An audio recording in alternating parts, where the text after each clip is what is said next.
buenas noches de sábado, bienvenidos a Más se perdió en Cuba. Ya estamos en el nuevo año peleando con una semana que ha sido de esas que se atragantan y se atragantan. Ha sido dura, lo miren como lo miren. Pero bueno, habrá que contarla y habrá que tratar de ser positivos y sacar alguna lectura que nos pueda ser interesante a futuro. Es difícil, ya se lo digo de antemano, que eso hoy no es un programa especialmente útil. Yo he sentido a lo largo de la semana vergüenza por tener que contar lo que pasaba en el Chiringuito, en el Zoco, de los vendedores de humo, de los mentirosos compulsivos, en fin, pues supongo que lo comparten. ¿Qué decir más? Les presento a nuestros invitados y si acaso ya nos ilustrarán ellos. Don José María Sánchez, muy buenas noches. Buenas noches. Feliz año, que no le veía yo desde el año pasado. Catedrático de Derecho, juez en excedencia, diputada de Vox y tantas las cosas. Bueno, pues usted que lo ha visto más cerca, no sé si le tocó silla o plegatín, como en los aviones o qué, porque la Cámara faltaban 100 sillas y se dieron cuenta en la última hora, o si tuvo que repetir las votaciones por culpa de Pizzarello y se la guarda. Luego hablaremos del tal Pizzarello, pero bueno, continúo las presentaciones. Don Mario Garcés, muy buenas noches. ¿Qué tal? Muy buenas noches. Feliz año, que no le veía a usted tampoco. Feliz año. Bueno, jurista, político, escritor, actor, últimamente con algún... Sí. Bueno, estrenamos el 15 de marzo Matusalén, sí. Matusalén, sí. Que no es poca cosa. Es la primera comedia universitaria hip hop, sí, con muchas sorpresas, sí. Bueno, pues bienvenido. Don Iñaki Ezquerra, intelectual, el hombre que más sabe de algunos grandes literatos españoles, fundador del Foro de Ermua y últimamente enrolado en el partido embrionario de Edmundo Val. Sí. Muy buenas noches. Buenas noches, Javier. ¿Todo bien? Pues todo bien y bueno, pues lo que me ha motivado a apoyar, a pasarme a Nexo, pues es sobre todo que en este momento no creo que hay mimbres para un montón de ofertas y de siglas que en el fondo pues más o menos defienden lo mismo. Entonces creo que es el momento de unificar fuerzas. Bueno, pues suerte. Don Raúl Ramírez, abogado, empresario con chamán propio, no se vayan a pensar que viene cualquier empresario, no, los grifos aquí no, don Raúl sí. ¿Qué tal? Buenas noches. Pues después de esta entrada, poquito puedo añadir. Feliz año a todos. Yo os deseo salud porque todo lo demás se lo voy a pedir a Sánchez, que está que lo regala. Entonces, bueno, pues yo creo, y muy breve, Xavier, si alguna vez es útil este programa, creo que va a ser esta semana. Entre otros, porque lejos de ser inútil, hay que empezar a decir las cosas por su nombre y poner a cada uno en su sitio. Yo a eso vengo dispuesto siempre, ya lo sabes. Bueno, vamos a empezar por las reacciones a esa especie de disparate colectivo que vivimos. No sé si decir por culpa o sí, puedo decir por culpa de nuestra política y de nuestros políticos, de nuestro gobierno y de sus aliados. Aquí tienen parte de culpa todos. Reacciones después de producido el debate. Del debate casi mejor olvidar. Pero hombre, lo primero, antes que eso, quiero recordar lo de Pizzarello.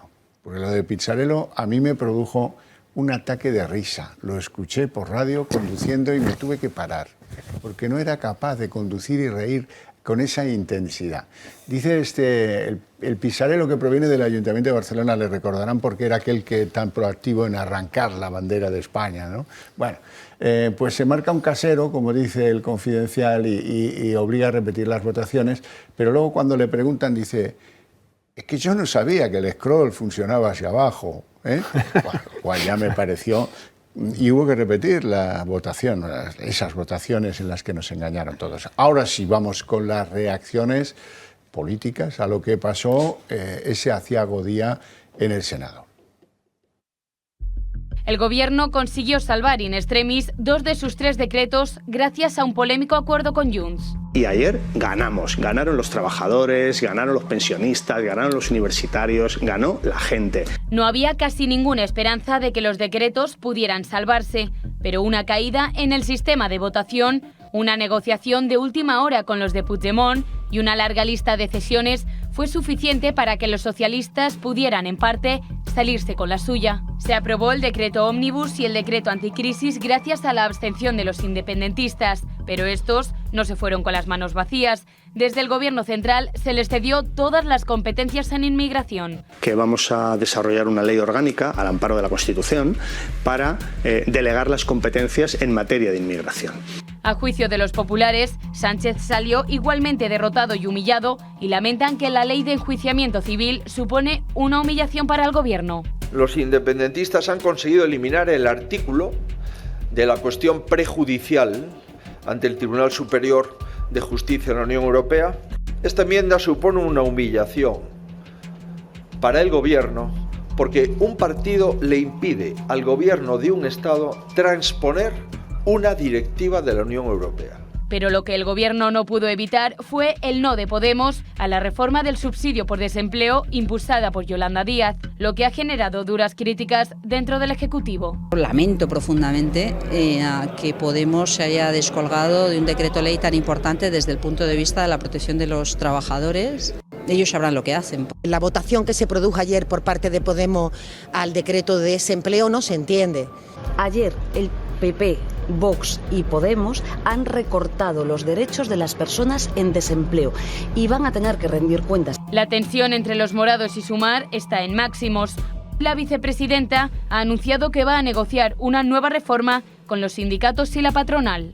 Ya les anuncio que vamos a convocar con carácter inmediato esta mesa para que esta reforma, desde luego, ahora sí, sea dialogada con los agentes sociales. En cualquier caso, lo de este miércoles demostró que el Gobierno lo dirige un prófugo de la justicia desde Waterloo.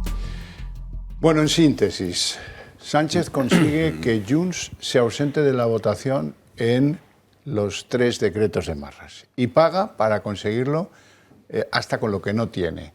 Le regala todas las competencias en materia migratoria, no puede hacerlo, dice la Constitución, pero lo ha regalado. Le regala el 100% de la bonificación del transporte público, ofendiendo a las otras comunidades, lógicamente. Le regala la balanza fiscal, ya verán qué uso van a hacer estos de la balanza fiscal el día que toque. Y, bueno, le regala lo de descolgar pues esa transposición de la directiva europea. Todo es poco. Si le hubieran pedido a la provincia de Huesca, se la hubiera dado. No pasa nada. Perdón, por lo que ya me perdonará, don Mario. Bueno, usted que estaba allí, ¿se sintió humillado? ¿Se sintió usted molesto con la sesión y lo que se vio en ella? Bueno, molesto, acaso levemente, humillado, no. En realidad nos tienen acostumbrados a este tipo de cosas. Yo creo que la sesión de ayer se caracteriza por manifestar lo recalcitrante que es el Gobierno. Recalcitrante en sus errores, claro. Ayer nuevamente... No, ayer no, el miércoles. El miércoles, perdón. Se sometieron a votación de nuevo 3 decretos leyes que no están justificados en modo alguno porque no concurre extraordinaria y urgente necesidad para su aprobación. El ministro Bolaños, que es un personaje, no lo sé si propio de un TV o algo así, porque es un hombre extraordinariamente ridículo, pronunció 2 veces el mismo discurso al defender 2 decretos leyes distintos. 2 veces el mismo discurso. Bueno, en síntesis, este señor y por lo tanto el Gobierno, porque otra ministra que fue Montero habló en términos muy semejantes, en síntesis lo que dicen, esto no es nuevo, pero ahora se ve que en Moncloa les han dicho que todos tienen que seguir este guión, ¿no? En síntesis lo que dicen es que someten a la Cámara la convalidación de unos decretos leyes, pero esto lo podrían decir igual en la defensa de un proyecto de ley, que no se pueden discutir, que no hay nada que decir, porque hay una razón objetiva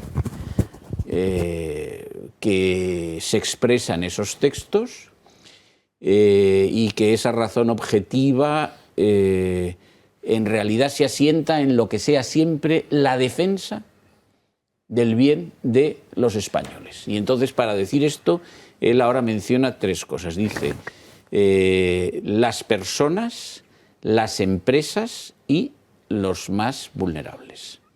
Entonces, no se puede discutir. Lo dicen expresamente así. No tenemos nada que decir el resto de los diputados, salvo aprobarlo. Porque indudablemente lo que están haciendo está bien. Y por lo tanto, nosotros no tenemos nada que decir y lo que tenemos que ir allí es, pues no sé a qué, pues, a aprobarlo apretando un botón y ya está. Y todo cuanto se pueda oponer o refutar no es sino la manifestación de una perversidad o maldad que trata de hacer daño a los españoles y que por lo tanto, pues que es incomprensible que nadie pueda oponer nada a estos textos que presentan para su convalidación. Esta es el argumento principal de este gobierno de gente de Cuarta Regional y en este caso de este sujeto que cae completamente en ridículo. Cuando habló en uno de los decretos, en su turno, el portavoz de Vox, que era José María Figaredo, este señor, visiblemente irritado por lo que estaba diciendo, abandonó el salón de plenos. O sea que lo que dice lo cumple. Es decir, como no se puede decir nada en contra y a él le molestó, pues se marchó. Ya, bueno, don Mario Garcés. Bueno, esta semana es la síntesis perfecta de la degradación política y moral que está viviendo España, ¿no? Y no es un proceso que se haya generado a corto plazo, sino que es un proceso que se ha generado en los últimos años, fruto, en primer lugar, del desmoronamiento de la política, entendida como se debe entender. En segundo lugar, fruto, producto de lo que es la descomposición ética del Partido Socialista Obrero Español. La política en España se ha convertido en el arte de la resistencia y de la supervivencia. No priman los intereses morales, no prima el interés general, prima el interés individual, y el caso del Partido Socialista Obrero Español es un partido absolutamente, es una realidad canallesca donde es una alianza de intereses al servicio de un mesías, de un narcisista llamado Pedro Sánchez, ¿no? Por cierto, también para mi partido, para el Partido Popular, hablemos claro, esto no es un chantaje, esto no es una coacción, esto es una extorsión. Lo digo porque se mezclan constantemente los 3 conceptos y son conceptos nominalmente diferentes. Pedro Sánchez está sujeto a una extorsión y hay extorsionadores profesionales. El problema es que el extorsionado, que es Pedro Sánchez, vive una especie de una contorsión donde él mismo se deja extorsionar. Esto se tenía que haber evitado. Fuimos pocos los que lo dijimos. Si el 23 de julio, y vuelvo otra vez al origen de todo el problema, que es un problema histórico. El 23 de julio eran unas elecciones históricas, donde en una democracia plebiscitaria, donde un autócrata representativo podía sumar, sabíamos que iba a sumar. Y que si sumaba, iba a ceder a cualquiera de las pretensiones de cualquiera de sus aliados. Por eso era tan importante que la derecha política hubiera sumado el 23 de julio y no sumó. Me diréis, no hace falta estar llorando todo el día por la leche derramada. Es que tengo la impresión de que no hemos aprendido absolutamente nada y de que hay una serie de reacciones políticas en la derecha política que va permanentemente corriendo detrás del conejo que se mueve, donde hemos perdido la iniciativa, hemos perdido la razón de Estado y nos mantenemos exclusivamente con el objetivo de intentar contrarrestar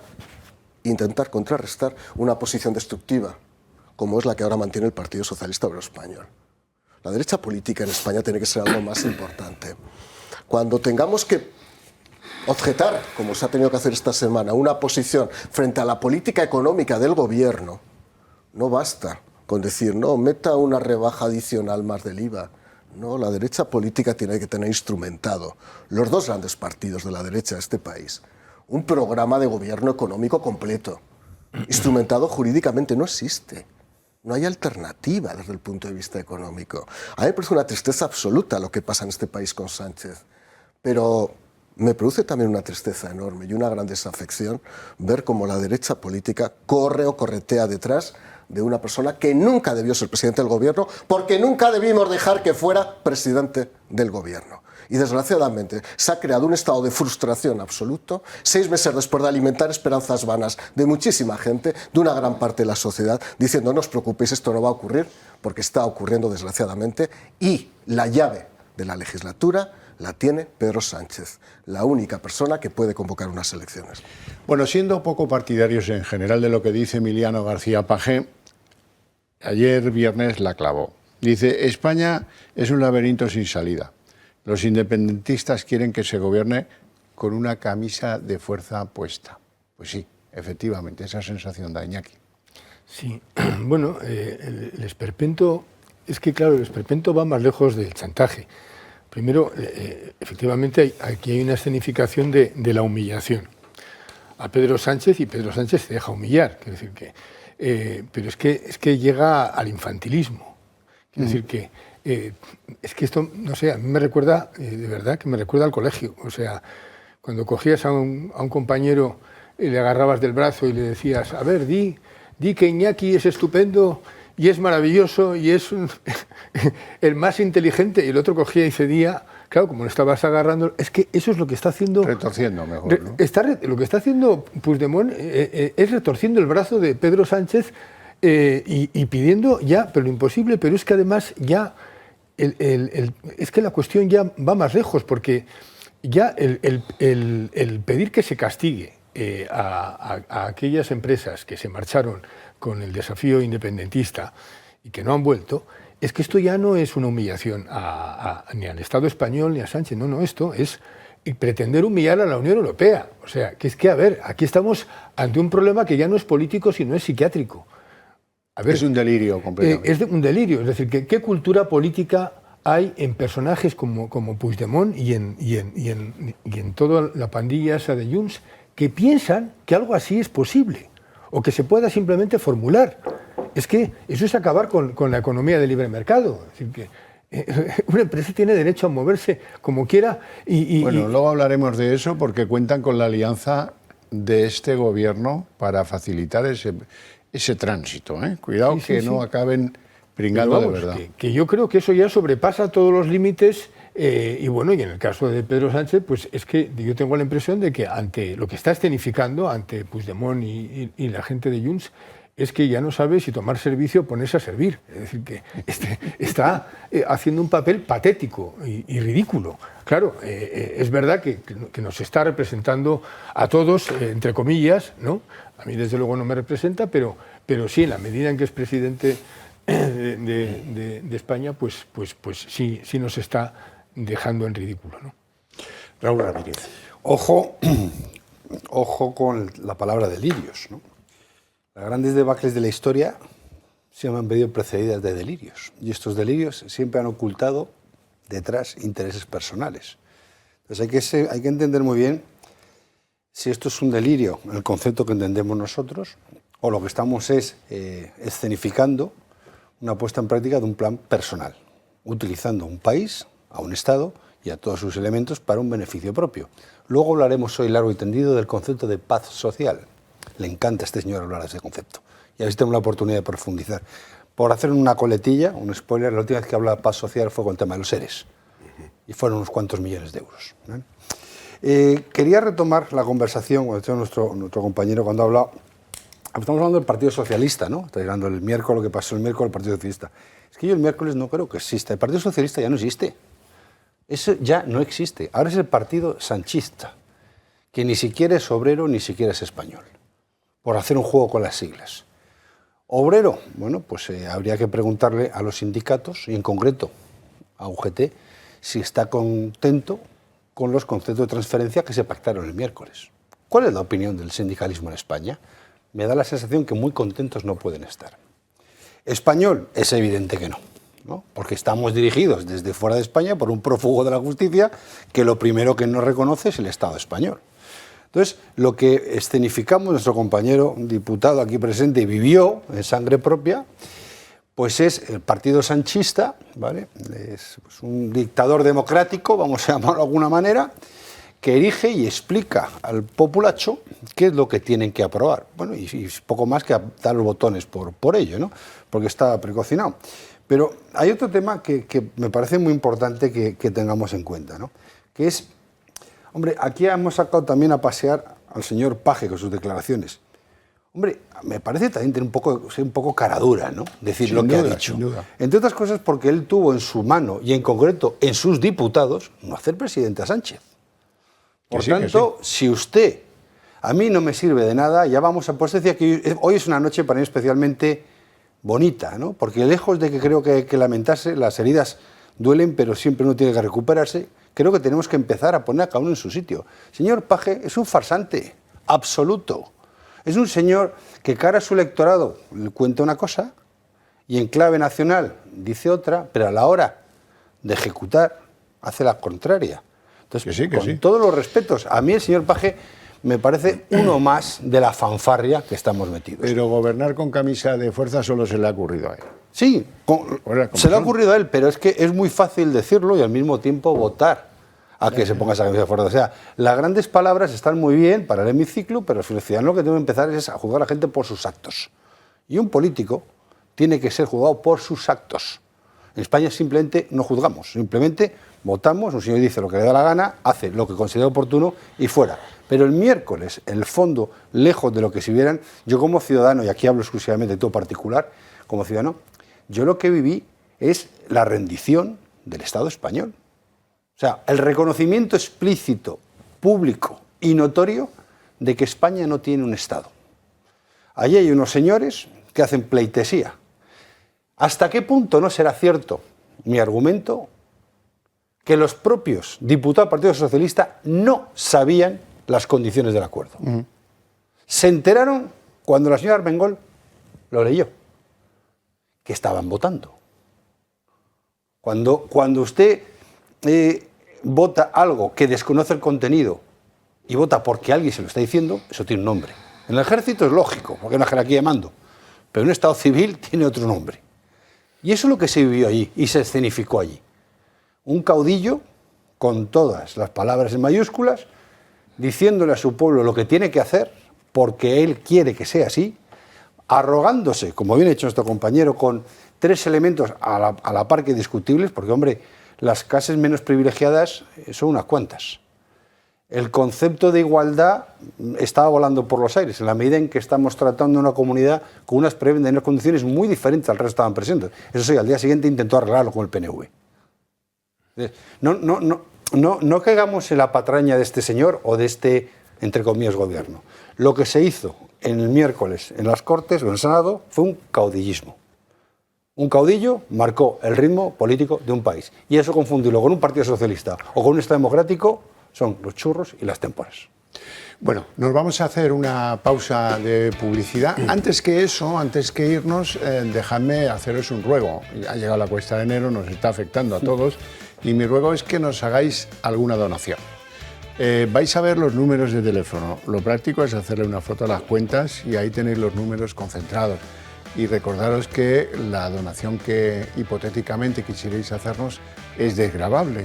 Esto es que un porcentaje de ella se va a poder desgravar en la renta del año 24, que es cuando se formula la donación que yo os pido con toda humildad.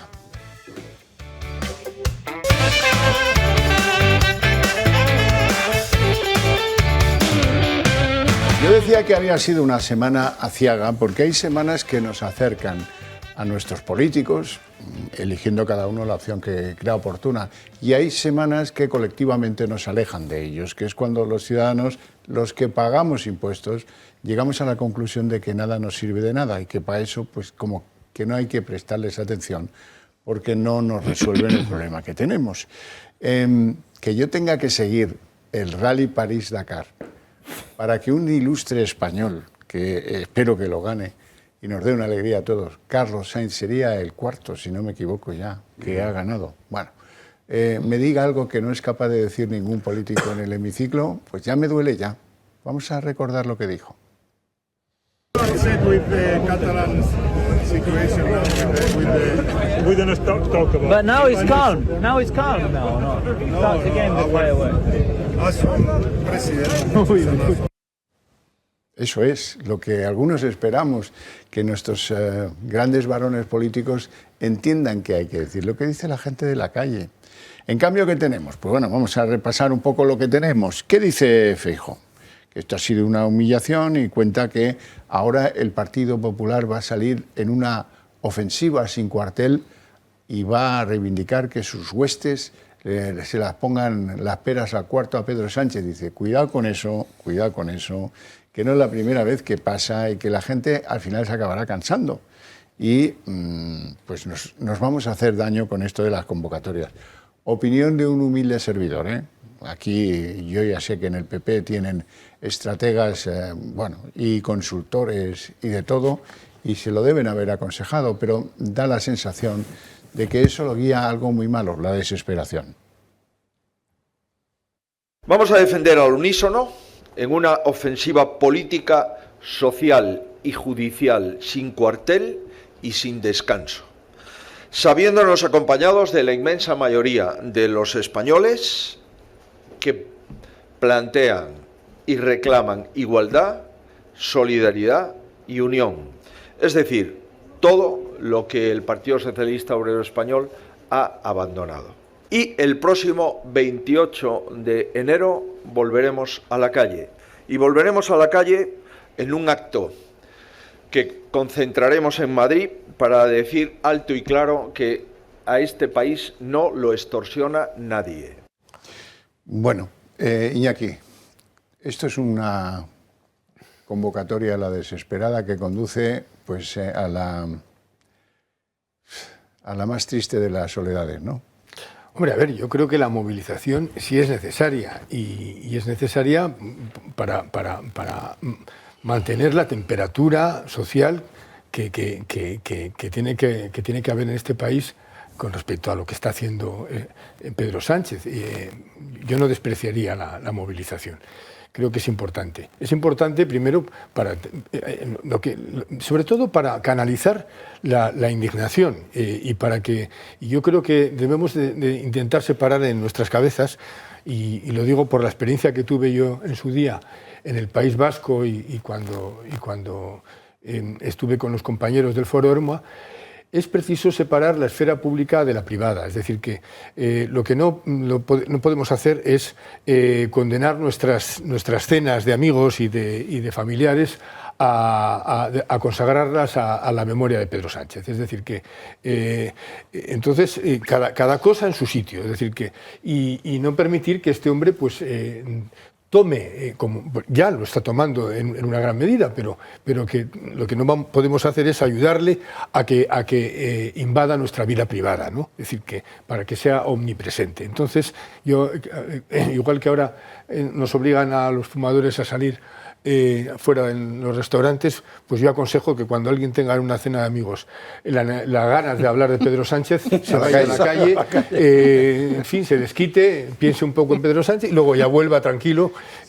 Continúe con entonces, la movilización social, pues claro que sí. O sea, la manifestación es una de las ceremonias de la democracia, no la podemos desdeñar, y además, por otra parte, le hace mucho daño a Pedro Sánchez que eso se vea en toda Europa. Es decir, que esas movilizaciones le están diciendo a Europa que España no se rinde ante este personaje, y eso es importante. Es decir, que cada vez que él quiera ir a Bruselas y cada vez que quiera ir a vender allí motos averiadas, ya saben con quién se la están jugando. Eso me parece muy importante. Pero ya digo, hombre, lo que echo de menos en el Partido Popular pues son muchísimas otras iniciativas, por ejemplo, y algún día ha salido este tema aquí. O sea, cada vez que uno va a Bruselas o va a Estrasburgo, y en mi caso pues por causas de cuando estaba vivo el movimiento cívico en el País Vasco frente al nacionalismo y frente a ETA, te encuentras siempre con una gente que está ahí con una pancarta, que son los del mundo del secesionismo catalán y el secesionismo vasco. Y eso hace una gran presión, porque por allí está pasando permanentemente, están pasando magistrados, están pasando personas que representan instituciones europeas, y claro, el estar encontrándose permanentemente con unos señores que están en una pancarta, y que además estos personajes van a los despachos las veces que haga falta, claro, para ellos supone una presión, y cuando hay una ausencia por parte del mundo constitucionalista allí, pues también esta gente se aprovecha de esa ausencia. Es decir, que allí tiene que haber permanentemente gente que represente a los partidos democráticos y constitucionalistas con una pancarta para hacer esa presión en Europa. Y hasta ahora ya digo que esa ha sido precisamente una labor que se ha desdeñado y en la que nunca hemos estado activos. En fin, yo creo que hay cantidad de iniciativas y, por supuesto, las legislativas que se puedan emprender, pero vamos, yo no despreciaría nada, ninguna de las posibilidades que hay para expresar esa oposición al esperpento al que nos está sometiendo Pedro Sánchez. Raúl Ramírez. Bueno, espero y deseo, creo que hoy sábado, noche, creo que están reunidos, el señor Feijóo con su equipo, en la finca en Toledo, ¿vale?, a la antigua usanza, en Maitines, preparando la estrategia, y bueno, pues si se han terminado de cenar y han colocado la televisión, igual nos están escuchando, ¿no? Igual tenemos esa oportunidad. Yo creo, estoy muy de acuerdo con mi compañero, pero al final no nos engañemos, que yo creo que contra el señor Pedro Sánchez, porque yo ya del PSOE no hablo, las palabras no sirven para nada, ¿vale? Entonces, yo creo que la estrategia definida tiene que tener, iba a decir un tridente, tiene 4 axis, ¿no? La movilización ciudadana, estoy de acuerdo con ello, con el riesgo que tú apuntas, pero hay que sopesar el riesgo porque los beneficios... O sea, a Pedro Sánchez hay que asustar en la calle, hay que escenificar lo que está haciendo en el Congreso, si es que se puede decir que está haciendo algo, y hay que darle amplitud internacional. Yo creo que el Partido Popular, en esa estrategia que deben estar pensando, la debe enfocar en 3 ámbitos. 1, tiene gente muy buena en el Parlamento, además del control del Senado. Lo suficiente como para él argumentar técnicamente y no entrar al chusco debate de la provocación que muchas veces está entrando. Creo que hay que salir, o sea, la famosa frase de yo con un idiota no me peleo porque te lleva al barro y ahí te gana por goleada, no caigamos en eso. Creo que hay gente del Partido Popular técnicamente muy buena y brillante para que los argumentos en la tribuna sean técnicos y no llevarnos al yo más, tú menos, que muchas veces parece un patio de colegio, como habéis comentado, más que una alternativa de gobierno, que es de lo que se está hablando. Evidentemente esto en Europa tiene aún más peso, su posición es más débil y las últimas intervenciones de él allí pues, le han dejado como lo que es, ¿no? Ese personaje chulesco que no acepta que nadie le mire, que le reproche ni que le lleve la contraria. Con lo cual su figura creo que está, y bueno, y sobre todo analizando cuál ha sido su expertise en el liderazgo europeo de los 6 meses que España ha tenido, que ha sido 0 o menos 0, yo creo que ahí es un campo abonado para que un trabajo sólido, estratégico, pueda ser implementado. Y la tercera, y para mi última, que no hay que olvidar, es la judicial, no nos engañemos. El Partido Popular tiene los suficientes recursos técnicos también para enmendar la plana en todas las instituciones judiciales a cualquier movimiento del Partido Socialista. Hoy, de los que hablemos, la mitad de ellos o serán inconstitucionales o difícil encaje en la Constitución, por no decir que podemos estar abiertamente inconstitucionales. Si esas 4 vías, señor Feijóo y resto de gente reunida, estratégica, las amartillean, tendrá sentido que pida a la población civil que les apoye en esas movilizaciones, que estoy totalmente de acuerdo contigo. Ahora bien, si usted cree que por 4 speech oportunistas en el Congreso, siempre 2 pasitos por detrás, sin tomar la iniciativa política, y sacando a la gente a la calle va a conseguir algo, está perdiendo el tiempo, las ganas y el dinero de los españoles. José María Sánchez, ¿qué opinas? Bien, sí, yo quería completar lo que he dicho antes con la segunda parte de la cuestión. Además de ver un gobierno que utiliza el Parlamento simplemente como un lugar donde se aplauden sus iniciativas porque se nos presentan estas como iniciativas que no están sujetas a discusión posible, sino a la adhesión del Parlamento, porque todo lo demás sería contrario al bien de los españoles y, en suma, a la razón. Además de este despropósito, que es tanto como negar lo que sea la democracia parlamentaria, porque claro, sin el Parlamento no se puede discutir aquello que el Gobierno propone, pues apaguemos y vayámonos todos a nuestras casas. A pesar de esto, además de esto, ayer vimos otra cosa, que es de lo que estáis hablando en este momento, o hace ya un rato. Y es cómo se ha utilizado el Parlamento también para algo que en principio no es para lo que está concebido, ¿no? Y es una negociación de última hora basada en una imposición de un partido pues con una escasa representación parlamentaria como es Junts y otros partidos separatistas sobre otro que tiene una presencia mucho más amplia, como es el Partido Socialista, pero que no ha sido suficiente su propia presencia para gobernar y, por lo tanto, se ha querido hacer dependiente de esas fuerzas políticas, que todas ellas son separatistas. Y entonces, ayer vimos una escena más de esta situación, en la que por la mañana la portavoz de ese partido minoritario separatista anuncia que votará en contra de los 3 decretos ley, y por la tarde, después de una extraña operación, digo extraña porque no puedo asegurar que fuese todo un montaje o un subterfugio, pero puede serlo. Después de una extraña operación en la que resulta que, por error de un diputado, que tú has mencionado antes, que es Pisarello, se producen 3 empates y hay que volver a votar, uno de los decretos leyes y 2 acuerdos en materia de estabilidad presupuestaria y límite del gasto, y eso da lugar a que el empate suponga una votación ulterior con una interrupción de la sesión de 45 minutos. Y entonces lo que se dice es que esto tuvo lugar o se produjo así, y en este caso estamos ante un subterfugio parlamentario, porque llegado el momento de la votación no habían llegado a un acuerdo con las pretensiones de Junts y que por lo tanto precisaban de unos minutos más, tantos como aquellos que concedió la presidenta en concepto de interrupción para anunciar la nueva votación. Y en la nueva votación, la votación fue exactamente la contraria a aquella que había anunciado por la mañana la portavoz de ese partido, y por lo tanto apoyaron 2 de los decretos y el que faltaba, que era el que había habido empate, que era el 6, el decreto ley 6 de 2023, pues salió adelante, en contra de lo anunciado por la mañana. Es decir, que estuvieron negociando todo el día y en el último momento pues parece ser que no habían llegado a un acuerdo y acudieron a este subterfugio, como digo, a esta marrullería, y por lo tanto pues en el último momento se votó a favor. Y entonces supimos, no sé muy bien cómo,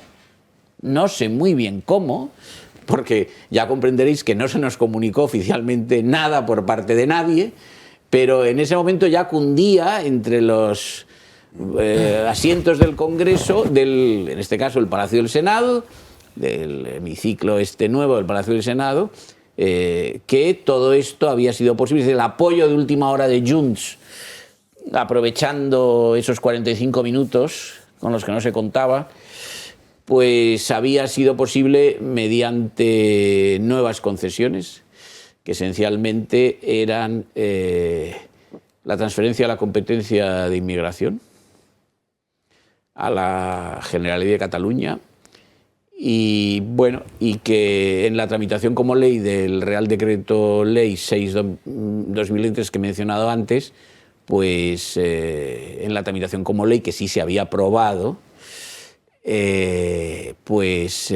habría una enmienda por la que decaería una norma, que es un nuevo artículo 43 bis del Reglamento Civil, que regula el planteamiento de la cuestión prejudicial y hace expresa mención de el carácter suspensivo de la ley, de cuya validez se duda cuando se plantea o cuando se eleva una cuestión prejudicial al Tribunal de Justicia de Luxemburgo. Es decir, que los nacionalistas catalanes querían asegurarse, para que no haya sorpresas desagradables, querían asegurarse que la amnistía, cuando sea aprobada, va a ser aplicada por la Sala Segunda del Tribunal Supremo sin posible suspensión de sus efectos, porque la Sala Segunda del Tribunal Supremo pueda elevar al Tribunal de Justicia de Luxemburgo una cuestión prejudicial acerca de la conformidad de esa ley de amnistía con el derecho europeo. Y entonces, como tenían miedo que esto se produjera, porque eso en definitiva supondría que no se aplicaría la amnistía ni a los que están pendientes de enjuiciamiento, léase Puigdemont y demás sujetos huidos de España, ni a aquellos que todavía estén siendo enjuiciados y se les pueda condenar, o aquellos que hayan sido condenados pero no hayan sido todavía agraciados con un indulto, etcétera. Todos aquellos que constituyen el ámbito subjetivo de esa ley, pues evitar cualquier dilación en la aplicación de la ley en razón de la suspensión que supondría la elevación de una cuestión prejudicial por la Sala Segunda del Tribunal Supremo al Tribunal Europeo de Luxemburgo. Esto es lo que yo he entendido que era el propósito de los nacionalistas y de ahí esa concesión. Esto es lo que he entendido, pero insisto, todo esto lo único que sabemos es lo que allí se dijo, lo que luego ha publicado, al tiempo en que estábamos en reunidos, publicaba la prensa, porque ya comprenderéis que esto no nos lo han explicado. No nos lo han explicado. Bueno, entonces todo esto pues es aquello que de nuevo pone de manifiesto que este señor no cree en el parlamentarismo. Y entonces él entiende la dirección política, no del gobierno, del Estado, en este momento, con una fuerza política minoritaria, con la situación llamativa, escandalosa, de que el jefe de esa fuerza está huido de la justicia española y por lo tanto tienen que haber unos diputados socialistas que se van de vez en cuando a Waterloo y últimamente a Suiza, y entonces, de esta forma, y por lo tanto, insisto una vez más, siendo el Parlamento un órgano que lo único que tiene es aplaudir las decisiones tomadas, o bien estar allí circunstante cuando están negociando, circunstante pero sin saber lo que se negocia, es simplemente como un notario, como un notario. ¿Qué viene usted? Que levanta acta de, pues han acordado esto, pues ya está, pues nada, pues muchas gracias y buenas tardes. Y un notario al que no se le retribuyen sus derechos. Eso no, le iba a decir, porque no hay acto de notario que no vaya acompañado de que, pues no, aquí no percibimos nada. Esta es la situación. Entonces, esto da una idea de hasta qué punto este sujeto concibe las cosas. Y ya quiero decir algo del Partido Popular, pero no sé si ya he hablado mucho. Luego hablaré un poco más si quieres. Mario. Bueno, contestando a tu pregunta, ¿es necesario movilizarse socialmente? Sí, pero es verdad que hay un riesgo de mantenimiento de la tensión social, fundamentalmente porque tienes que compatibilizarlo con un posible sentimiento de frustración. La movilización social sostenida es difícil, fundamentalmente porque muchos ciudadanos comienzan a percibir cierta desafección política, ya digo, cierta melancolía ante situaciones que finalmente se han consumado, ¿no? Y en ese sentido, también digo una cosa, yo no estoy convencido de que Pedro Sánchez salga perjudicado por las movilizaciones sociales. Es más, Pedro Sánchez es el clásico luchador tabernario y cesaropapista que le gusta que le estén insultando, que le gusta ir a un campo de fútbol a que le insulten. Le gusta. Tiene vocación de árbitro. Él tiene vocación de árbitro o de jugar fuera de casa. Aquí está Mésar del Athletic Bilbao, aquí estamos dos personas del Athletic Bilbao, Raúl y yo, y a nosotros nos gusta jugar en casa porque en San Mamés se juega muy bien, pero también jugamos muy bien cuando nos insultan fuera, ¿no? Sobre todo ganar. Sobre todo ganar, pero además eso no es necesario ninguna concesión nacionalista, ¿no? Y a partir de ahí, a mí me preocupa algo esencialmente, que es lo irrevocable, lo irreparable, lo irreversible. Hay quien dice, y no le falta razón, que de esto sobreviviremos, que habrá un momento en que volverá a gobernar la razón ética, volverá a haber cierta cordura, volverá la derecha a tomar las riendas de este país con el objetivo de reorientar todo el daño producido. Yo espero que sea así y que no se cumpla la profecía de Pablo Iglesias II, que cuidado, habría que analizar claramente esa famosa profecía, no vais a volver a gobernar nunca más. Cuidado, porque es una profecía que el 13, el 23J se empezó a lo mejor a cumplir porque no se cumplieron. Pero, Mario, una pregunta. Sí. María, acabo con una cosa, acabo rápido. ¿Qué ocurre en este caso? España es muy fuerte. España es un país muy fuerte. España tiene una sociedad civil fuerte, pero unos partidos políticos muy degradados. Unos partidos políticos que se han convertido en estructuras de poder para alimentar intereses individuales. En este país se ha profesionalizado la política, como se han profesionalizado las asociaciones, se han sido cooptadas por una serie de gente que vive de esto. Y eso no había pasado en la historia de España nunca. Por ejemplo, nunca había pasado en la historia de España que las nuevas generaciones de los partidos se hayan hecho con los partidos. Nunca había pasado porque no habían existido. Pues mira. Es un proceso de promoción interna y profesionalización, con lo cual no accede a la política el más preparado desde el punto de vista intelectual. Y este sí que es un problema que me preocupa. Entonces, ¿España sobrevivirá? Sí, claro que sobrevivirá. Este país ha sobrevivido a todo. España sobrevivirá porque tiene una posición geopolítica maravillosa, porque tiene empresas fuertes, porque a pesar de que está muriendo una casta de grandes empresarios, como mi buen amigo César Alierta, hay otros empresarios que están tomando el relevo. Evidentemente que sobrevivirá, pero no será por la política española.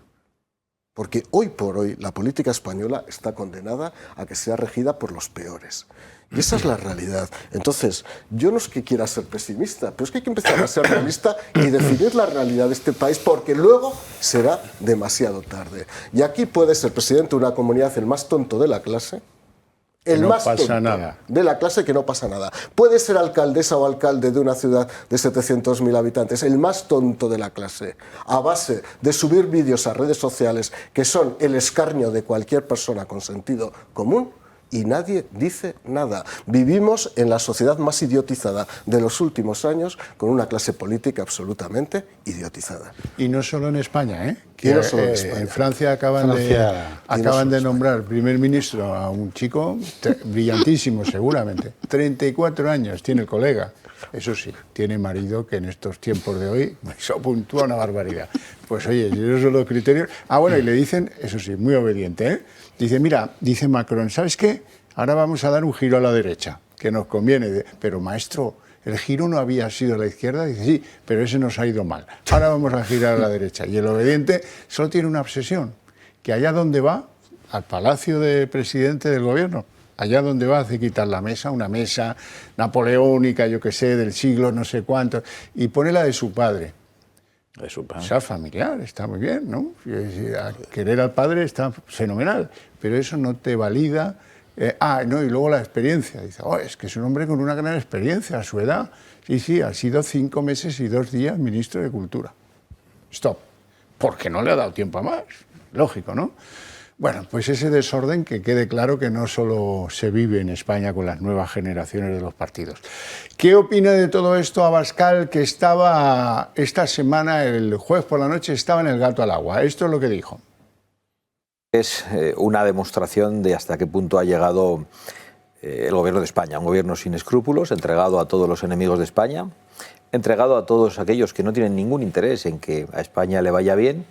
Y ayer se demostró cómo son ellos los que tienen la sartén por el mango y chantajean al gobierno permanentemente. ¿Qué exigimos? Las competencias en materia de inmigración que se dan a Cataluña, de repente, cuando son unas competencias que claramente definen la integralidad de un Estado, que son unas competencias esenciales. Y en realidad los separatistas, los cómplices de Sánchez, tienen la sartén por el mango. Parece que se ha convertido en la soberanía nacional, la sede de la soberanía nacional en un mercado persa. Pero yo creo que hay esperanza porque este, además de ser un gobierno sostenido en la mentira y en la traición, es un gobierno completamente frágil.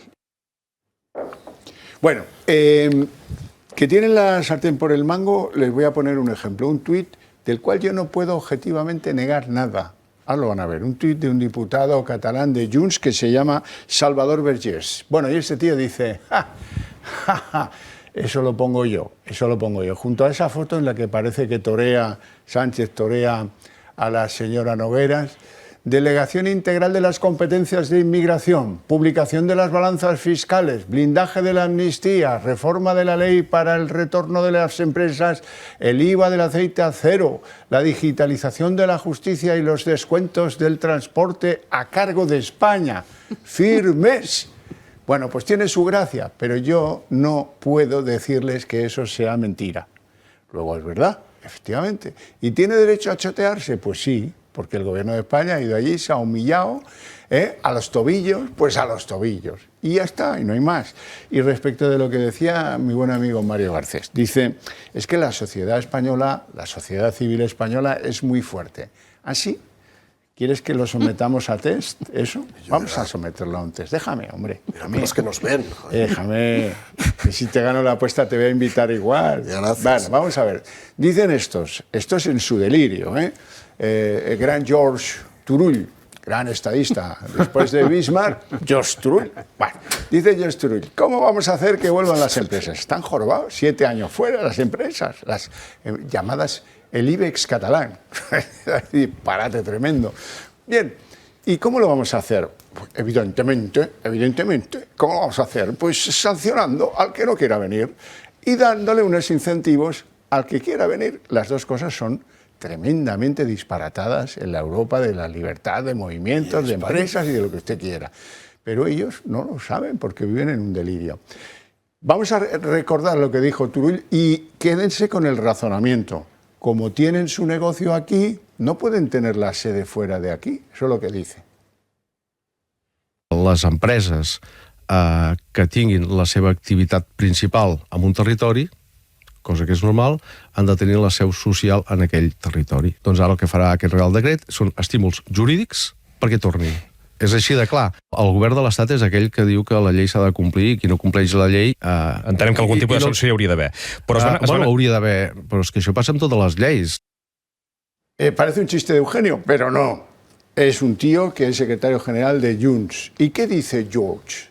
Como el anuncio ese, ¿Really George? Pues es de Really George. Dice George, las empresas que tienen su actividad económica en Cataluña, no es lógico que tengan la sede social fuera de Cataluña. Vale, George, atento. Es que CaixaBank tiene la mayoría de su actividad en Cataluña, o no será que la tiene en España. Ahí va tú. Probablemente después de la fusión con Bankia, después de haberse quedado Caja Navarra, pues yo diría que tiene más fuera que dentro, ¿no? ¿Quieres que veamos, George, el Banco Sabadell? Que se quedó la CAM, se quedó el Urquijo, se quedó no sé cuántas cosas. ¿Tiene más en Sabadell, en el Vallés, en el Occidental y el Oriental, o tiene más en España? Bueno. Y ahora voy a lo triste, Mario Garcés. Si de verdad tuviéramos una sociedad civil vibrante, yo estaría oyendo a Fainé, a Oliu y a todos los que están detrás de esta... los que van a ser afectados por esto, que yo coincido con don José María Sánchez en que lo van a hacer, ¿verdad? En lugar de estar preocupados como yo y dando la cara y saliendo y diciendo, a ver, George, vamos a ver una cosa, guapo. ¿Ha cambiado la circunstancia que nos obligó a marcharnos a Valencia o a Alicante? ¿Habéis dicho que no vais a convocar un referéndum ilegalmente? ¿Que estáis en contra ya de la independencia? ¿Entendéis que esto es un mercado y no dos? Porque si tal fuera, a lo mejor nos podíamos plantear volver a Cataluña. Pero eso no soy yo el que lo tiene que decir. Tiene que ser Fainé o Oliu o el otro. Segundo, dice, ¿esto qué les he contado? ¿Dónde tenemos ahora el negocio? ¿Dónde lo tenemos? Pues estamos donde tenemos que estar, en razón a que tenemos que tener proximidad con el negocio. Y tenemos más negocio en España que en Cataluña. Las cosas de la vida. ¿Qué quieres? Una de ellas es Bimbo, que por cierto es una multinacional mexicana, aunque la gente no lo sepa. Y que sí, que es verdad que tiene fábricas en Cataluña, también las tiene fuera. ¿Y esto a dónde vais con ese planteamiento de enanos cerebrales? Bueno, y ya lo tercero y último, que tendrían que estar los presidentes de estas grandes compañías diciéndolo día, noche y por la tarde, porque se les viene encima una grave, ¿eh? Nosotros estamos donde queremos estar, en función de una cosa muy importante que se llama libertad de empresa. ¿Ok? Y más nada. O hay que recordar el caso Ferrovial. Si quieren también se puede recordar el caso Ferrovial, pero eso sí que hablaron. Pero los otros no. Los otros no hablan, están calladitos. Y como están calladitos, les pasa que les llueven chuzos de punta. Por ejemplo, cabía pensar que el gobierno de Pedro Sánchez, que el partido del gobierno de Pedro Sánchez, en la persona de Pilar Alegría, les iba a acusar de algo. Pues sí, véanlo. Puede decidir dentro de esa libertad de mercado dónde se instala, faltaría más. Ahora bien, parece razonable que los gobiernos, dentro también de sus competencias, puedan legislar o puedan hacer planteamientos para evitar, si me permiten, a veces cierta ingeniería desde el punto de vista fiscal. O sea, la intérprete esta del marcianismo ambiental resulta que dice que aquí hay un problema de ingeniería fiscal. Menos mal que no se fueron a Madrid, porque entonces ya la tendrían armada. Se fueron a Valencia y Alicante, estos dos que cité, los dos que se echan de menos en Cataluña, CaixaBank y Sabadell. O sea que el gobierno de tu país, al que le paga generosamente unos impuestos especiales a los bancos, resulta que te puede apuñalar por la espalda y decir que tú a lo mejor es que ya se sabe, no hay que fiarse, ¿verdad? Tío, pero ¿qué es esto? Y los otros en casa allí, con los turrones, trucutru, trucutru, trucutru. Pues vale, chicos, a mí me da igual. A mí me da igual. Hay tantos bancos en las calles para sentarse y en las calles para verlos al pasar. O sea que no hay problema. Por ese asunto yo no voy a sufrir más. Pero sí que me parece una falta de sociedad civil, una falta... Oí a Garamendi, sí que es verdad, y eso le honra que salió al paso de esto. Pero no he oído a los presidentes de estas entidades decir Turull, ¿cómo es? Turull. No, Turull, bórrenlo que me he equivocado, ¿saben? Bueno, vamos a hacer una pausa de publicidad.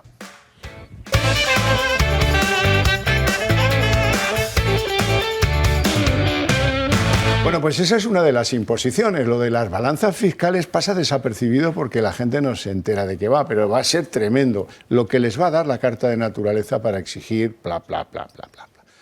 Don José María Sánchez. Sí, tú has ilustrado muy bien una tercera concesión que parece que se ha hecho a estos en relación a lo del domicilio, que tengan esas entidades mercantiles que lo habían trasladado en 2017 a la vista de lo que sucedía. Bueno, vamos a ver, y vamos a ver si va a haber también un régimen sancionador para quien no cumpla según Turull, pero es evidente también lo que tú has dicho, que esto es claramente disconforme con el derecho europeo, con uno de los principios del derecho europeo. Bueno, entonces, sí, esto es así, y yo lo que quería hacer antes, preguntar brevemente, pero no es motivo principal de mi intervención, porque ha dicho Mario que Sánchez es cesaropapista. Bueno, pero es que además de dictador en España, ¿quiere ser papa o qué? ¿Tienes tu noticia de esto? Está proponiéndose. Sí. Tampoco me extrañaría, viendo cómo está el Vaticano, ¿eh? Papa, sí, bueno, tampoco me extrañaría lo más mínimo. Papa puede ser elegido un laico. Otra cosa es que luego tenga que ordenarse. El presidente de la Orden de Malta. ¿Te consta a ti que se propone también para puede ser serlo, puede serlo. romano pontífice? No descartes imposible. No, Descartes también quiere serlo. También. No. Bueno, Descartes lo intentó, pero no lo consiguió. Porque no podía leer. Bueno, a lo que vamos. Bueno, entonces a lo que vamos. Yo quería hablar un poco del PP, porque antes quizá era el turno apropiado y he hablado de otra cosa. Y me perdonáis, pero vamos a ver, el PP y esta reunión y que Feijóo está desesperado y que entonces ahora dice guerra sin cuartel y va a seguir la manifestación o la protesta en la calle y ha convocado una manifestación para el día 28, etcétera. Vamos a ver, yo francamente me cuesta trabajo entender la actitud del PP. O sea, comprendo que se sienta desesperado a la vista de las consecuencias del resultado electoral de julio, que no ha sido suficiente para que Feijóo sea jefe de gobierno. Lo entiendo. Y cuando tiene que vivir esas consecuencias, como sucedió esta semana en el Pleno del Congreso, pues se irrite y se tire de los pelos. Bueno, aunque es un hombre moderado en las formas, no hace grandes aspavientos. Esto lo entiendo. Pero lo que no entiendo es lo que él quiere en orden a hacer posible que su partido gobierne y él sea jefe de gobierno. Eso es lo que no entiendo. Eso es lo que no entiendo. Sigo sin entenderlo. Es decir, el experimento de las elecciones de julio de 2023 se reveló erróneo en cuanto insuficiente por el resultado, para que gobernase el PP y Alberto Núñez Feijóo fuese presidente del gobierno. Bueno, pues entonces, vamos a ver, tenemos una máxima de experiencia. Y entonces tendremos que aprender algo de aquello que ya nos ha dicho la experiencia. Es decir, que ese modelo en el que el PP se dedica a atacar a Vox y no acepta ningún entendimiento por más que se les propuso. Y todas estas cosas, pues no ha funcionado, no ha sido suficiente, y ni siquiera ha sido suficiente cuando Vox desinteresadamente ha votado a favor de Feijóo en la investidura. Bueno, pues entonces interpreto que una actitud serena y racional debería tratar de concebir otro modo de hacer las cosas que permita que gobierne el PP. Bueno, pues eso es lo que no parece. Eso es lo que no parece que estén haciendo. Es decir, no hay ninguna manifestación de voluntad de entendimiento con Vox. Ayer, es anecdótico, pero ayer no, en el día de la sesión del Congreso, votaron no a la enmienda a la totalidad de Vox a la aprobación de la ley de amnistía, a pesar de que Vox votó sí a la enmienda a la totalidad del PP. Es anecdótico porque no sirve para nada. Es verdad. Sencillamente porque las dos enmiendas fueron derrotadas. Pero podía ser pero siquiera sirve para poner de manifiesto que no son capaces ni de eso. O sea, una especie de mostrar públicamente como una distancia, tal. Pero si no les ha servido.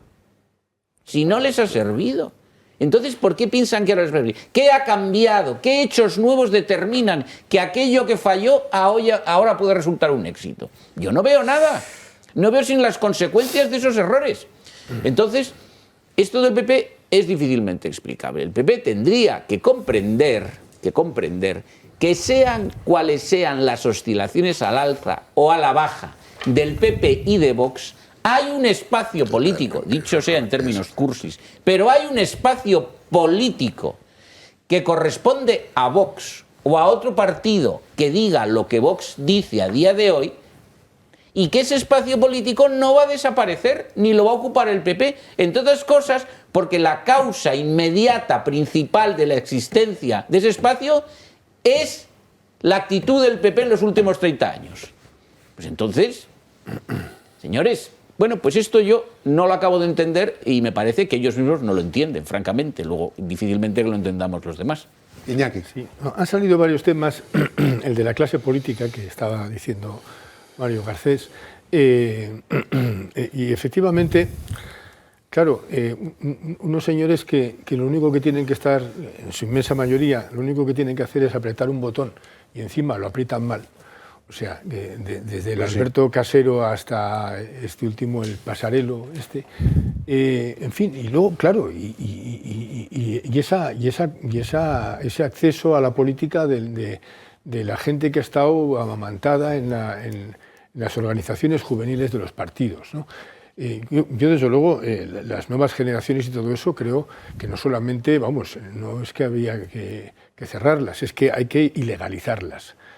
Porque ahí lo que se está promoviendo es la puñalada al compañero, a ver cómo trepo, a ver cómo le fastidio, a ver cómo voy contra el que tiene algo de talento o el que es un poco honesto, a ver si lo presento como un inútil y como... En fin, lo peor, creo que son ahí lo que se está enseñando es lo peor. Y claro, luego es la gente que llega a los partidos y que acaban siendo barandas en esos partidos, ¿no? Eso por un lado. Pero yo lo que sí defendería es a la sociedad española, la sociedad civil en lo que se refiere a lo profesional. Es decir, que es verdad que hay un alejamiento de la política. El País Vasco existe precisamente por la presión que hay. La gente que realmente merece la pena en el trato personal, pero han decidido que la política no es lo más importante en la vida. Y entonces, pues como tienen que vivir allí, para no estar todo el día amargados, pues lo que hacen es no hablar de política, o hablan con quien tienen confianza, pero la política ha dejado de ser un factor en sus vidas y algo que les inspire la menor pasión, porque hay una atmósfera, que hay un magma, una baba nacionalista que impregna a toda la sociedad, y entonces ya saben que ir mostrando una oposición o disidencia ante la política gobernante, pues es buscarse problemas en el trabajo, buscarse problemas en la propia vida social, es decir, que distanciarte de gente, en fin. Entonces, eso creo que se está trasladando a toda la sociedad española desde hace un tiempo. Desde luego Sánchez hace todo lo posible, quiero decir que las lacras que hemos padecido en el País Vasco y en Cataluña se están exportando y se están extendiendo por toda España. Pero esa sociedad, yo creo que es una sociedad, si es una sociedad fuerte, competitiva, que vale muchísimo y que es la que hace que aguante este país. Es decir, que antes estabais estableciendo una relación con la sociedad y el Vaticano, o Pedro Sánchez, y yo me estaba acordando de esa, no sé de quién era aquella frase de que España es el país más fuerte porque lo han intentado romper y aún así aguanta, pero me estaba acordando de que tiene mucha relación con un cuento que recuerdo del Decamerón, en el que hay un cristiano que quiere, un católico que quiere, hay un cristiano, perdón, que en términos generales, que quiere convertir a un judío al cristianismo, y entonces venga a insistirle, y entonces llega un momento en que el judío le dice: bueno, pues he pensado que te voy a hacer caso, voy a ir a Roma y voy a conocer, a ver cómo vive el Papa y cómo es el Vaticano. Entonces el cristiano le dice: por favor, no vayas, ni se te ocurra ir, eso no es necesario. Claro, lo que tiene miedo es a que vaya a Roma, vea la opulencia que hay y la corrupción, y entonces pues se distancie todavía más de esa posibilidad de dejar el judaísmo y convertirse al cristianismo. Y resulta que al final el judío vuelve de Roma y le dice: oye, mira, me he convertido. Dice: porque claro, una iglesia que tiene una cúpula tan corrupta y tan opulenta, y sin embargo que aguanta, es que es la iglesia verdadera. Es decir, que, ¿no? Entonces, es curioso porque son dos anécdotas distintas, o son dos frases distintas, o son dos razonamientos distintos, pero sí es curioso que hay un parentesco entre la fortaleza de España y la fortaleza de la Iglesia Católica, y que se haya ironizado sobre ella, ¿no? Y efectivamente, yo creo que hoy, a pesar de Sánchez, yo creo que afortunadamente contrasta con una gran sociedad que es profesional, que es competitiva, y que lo que está es perpleja, quizá porque como tiene de intermediaria una clase política que no está a la altura, pues que eso ha hecho todavía que se distancie más. Pero yo no percibo el deterioro, ni siquiera el deterioro mental que estoy percibiendo en el gobierno, no lo percibo entre mis amigos, ni en la gente que conozco. Ahora te echo una partida, Iñaki. Quédate ahí quieto que te echo una partida. Raúl, bueno, luego veremos la sociedad, el temple, la musculatura. Fijaros, siguiendo un poco tu línea argumental, quiero hablar de 2 puntos. La salud mental o no, que ahora entraremos. Pero fíjate, yo creo que lo que no hay que entrar es en la melancolía, ¿no? Yo no creo que hay que estar orgulloso de la fortaleza que España, o el nivel de resiliencia que le gusta tan solamente que tiene España. Hombre, eso sí. Sino más bien lo contrario. ¿De dónde podría estar España si no es por ese nivel de resiliencia? Es decir, yo no creo que vanagloriarse de lo que aguantamos, sino, bueno, pues digamos, picarnos un poquito de dónde podríamos estar y no estamos, precisamente por ser como somos. Para mí eso es un punto que debemos dejar de pensar en pequeñito y empezar a pensar ganador. Cuando este país ha pesado en grande y ha jugado en grande, ha estado arriba. Ahora, nos estamos empezando a conformar con la mentalidad del mediocre. Fíjate lo que aguanto, ¿no, señor mío? Aquí no estamos para aguantar, aquí estamos para avanzar, para hacer una sociedad mejor, para dejar un legado mejor, no para mantener lo que tenemos. El que mantiene pierde siempre a corto o a largo plazo. Y hay una cosa que yo me he quedado del speech de José María que me ha encantado. Son varias cosas, pero hay una en concreto que has hablado de la máxima de la experiencia, ¿no? Yo estoy absolutamente de acuerdo. Esta máxima de experiencia lo aplico, pero en todos los contextos, ¿no? Yo espero que en estos maitines esa máxima de experiencia haga reflexionar sobre errores del pasado, ¿no?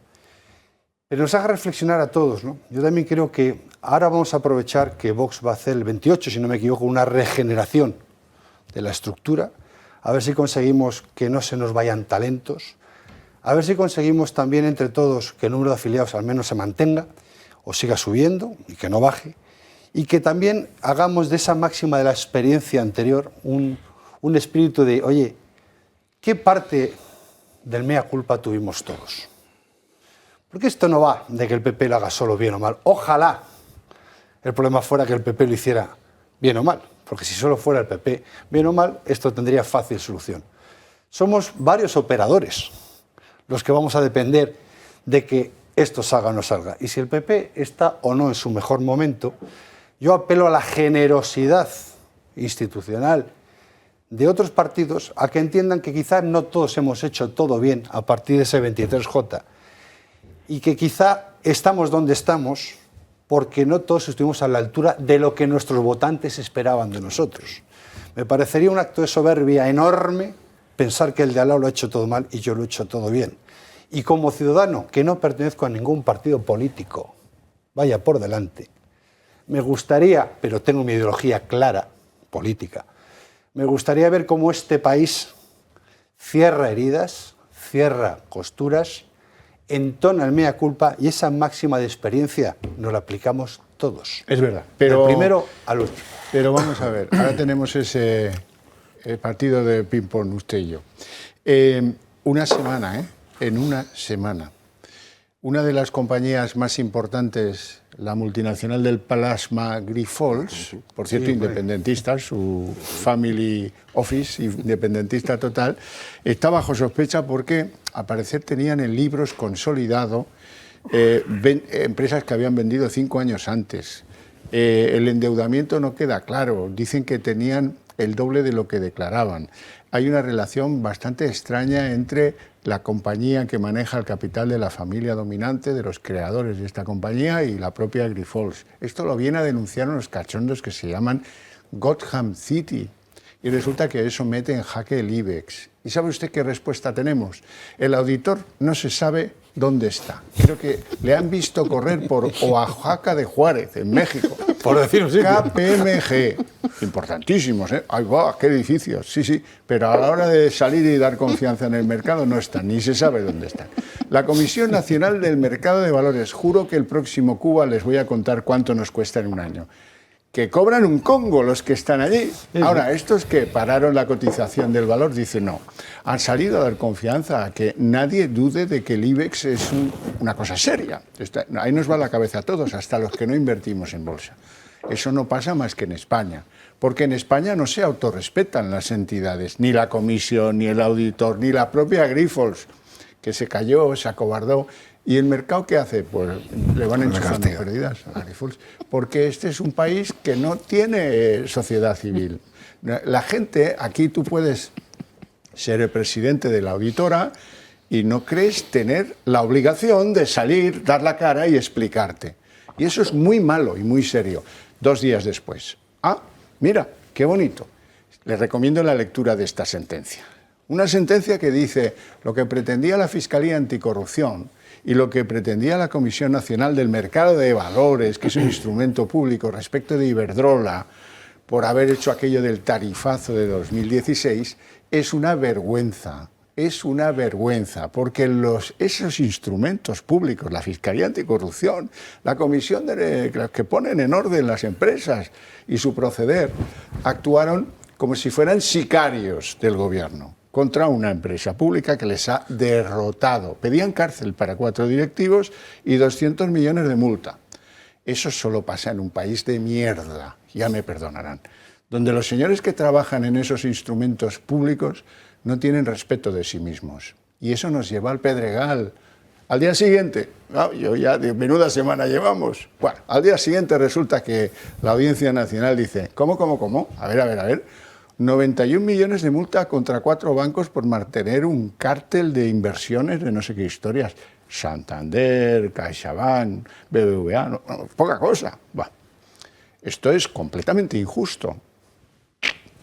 Lo tumbamos y vuelven a quedar con el culo al aire pues los señores de la Comisión Nacional de Mercados y de la Competencia, los instrumentos reguladores, sí, los instrumentos reguladores.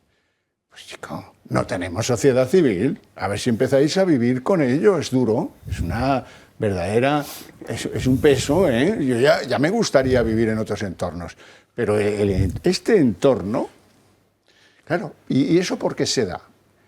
A lo mejor es que Bacigalupo no es el hombre para llevar a la Comisión Nacional del Mercado y de la Competencia, el marido de Teresa Rivera.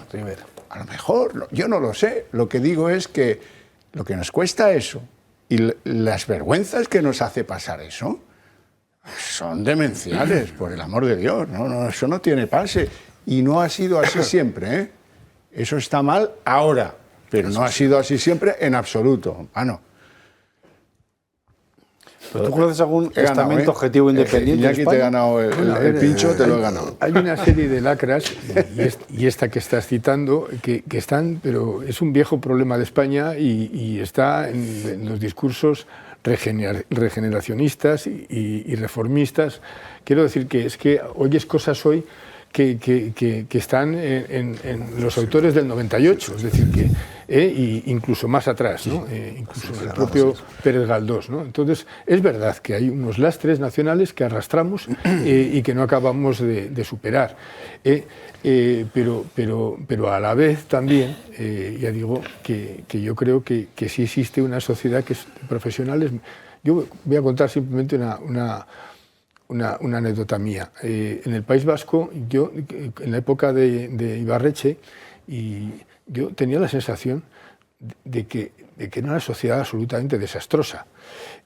Tuve un problema de una operación que me tuvieron que hacer de intestino, y que era una operación problemática, vamos, no era grave, no encerraba gravedad, pero era un tema de divertículos.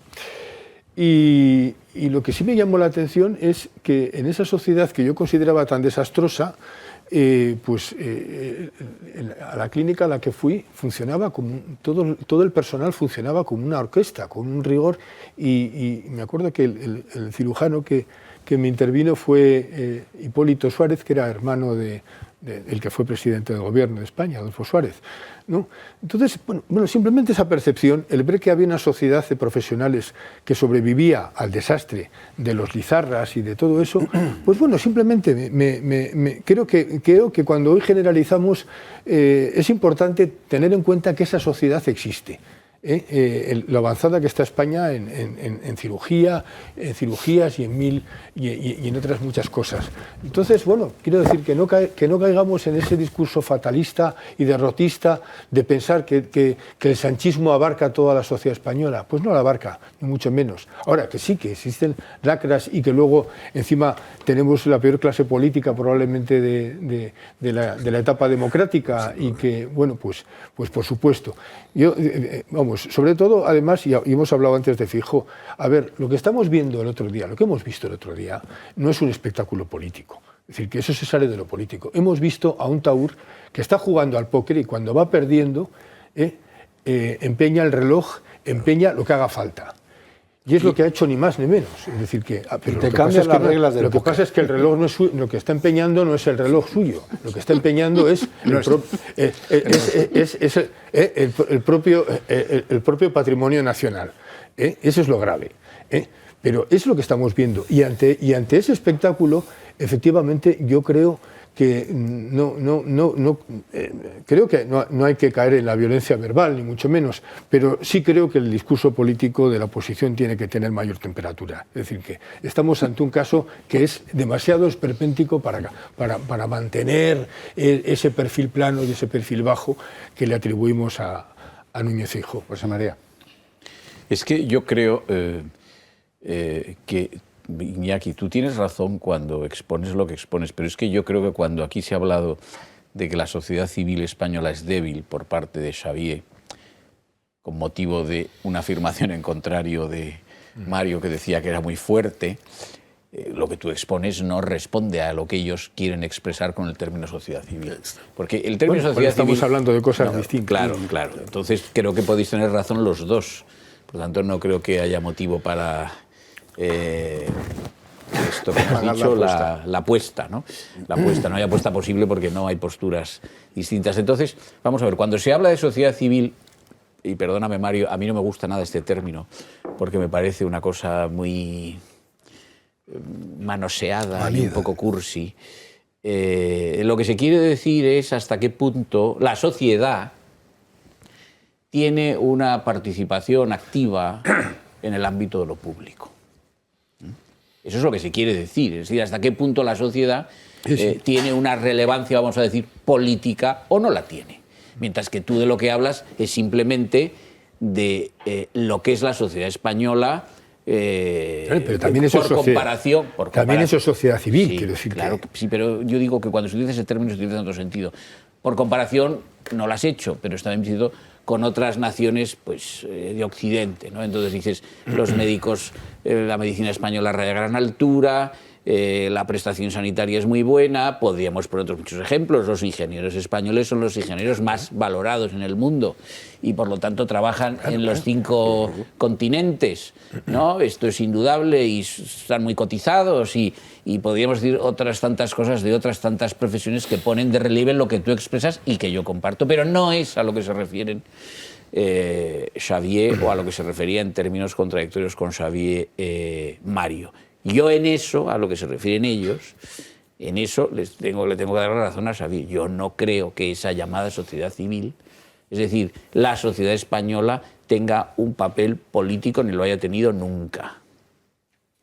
No lo veo. Voy a poner un ejemplo. Podría poner más, pero en alguno podría quedar alguien en mal lugar y por lo tanto lo omitiré. Y es un ejemplo que me resulta mucho más próximo a mí, por mi profesión. Voy a poner el ejemplo de televisión privada. Como sabéis, la televisión privada no estaba regulada en España. Fraga, en el periodo llamado La Travesía del Desierto, 79-82, ya desde el 77, pero sobre todo el 79-82, cuando tenía solamente 9 diputados en las Cortes, se desgañitaba diciendo que tenía que haber televisión privada, porque expresaba esto, o se insistía en esto, porque decía que habiendo una televisión pública en manos del gobierno era muy difícil competir políticamente. Y que eso no respondía a lo que es propio de una democracia, que es un régimen de opinión. Por lo tanto, que eso era inadmisible, que tenía que haber televisión privada. Bueno, no se regula la televisión privada, el gobierno de UCD no quería, no le apetecía, como es natural. Bueno, al final, una sentencia del Tribunal Constitucional que, obiter dictum, dijo que había que regular la televisión privada, se acabó regulando tal. ¿Cuál es el resultado a día de hoy? Porque nosotros venimos encantados a esta casa, pero todos tenemos conciencia, y vosotros lo decís constantemente, que esta casa, esta emisora, es muy pequeña y por lo tanto su difusión es menor si se compara con las grandes cadenas de televisión, que son las que ven más españoles. Entonces yo me pregunto, ¿pero no hay en España una sociedad civil capaz de que haya una televisión privada a día de hoy que pueda competir con todas las televisiones privadas, que todas ellas, salvo una, con escasa audiencia, defienden al gobierno junto con las públicas? Por ejemplo, en una situación como esta. ¿Esto cómo se explica? ¿Esto es un problema que ha surgido con Sánchez? No. ¿Te lo explico yo? Bueno, después de la publicidad. ¿Me lo puedes explicar? Pero...